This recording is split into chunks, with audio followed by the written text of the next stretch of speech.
In this video, I'm gonna teach you how to record your screen while live streaming. It's a very easy process, so make sure to follow along.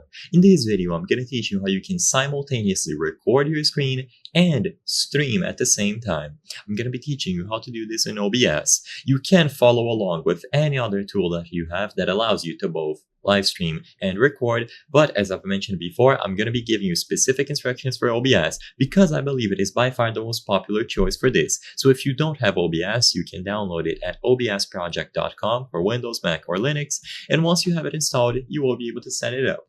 So open OBS. If you have never used it before, then you will need to set up a source, change some settings regarding the output of your recording and live streaming, and then you will be able to start. I'm not going to go super in depth because I assume that most people already have a basic understanding, but what I recommend you do first is you click the plus sign here and you add a display capture. If you use display capture, the entirety of your screen, so your monitor, will be recorded, but you can also do game capture if you only want a specific window of a game to be recorded.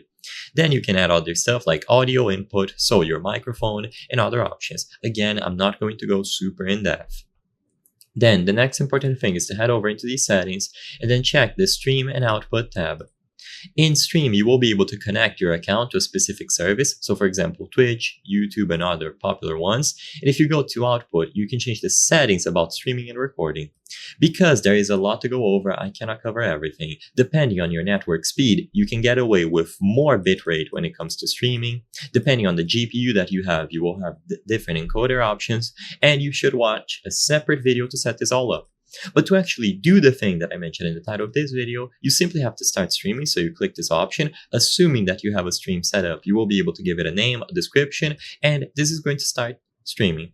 After that is done, you simply go ahead and you click start recording. There is no secret to this. While you are live streaming, you can just go ahead and start recording as if nothing was happening. And then it is going to record like normal. After you are done, you can stop your stream and stop the recording, and the file is going to be accessible in the folder that you set as the output. I hope I was able to help you on how to record your screen while live streaming. If this video helped you, please be sure to leave a like and subscribe for more very easy tips. Thank you for watching.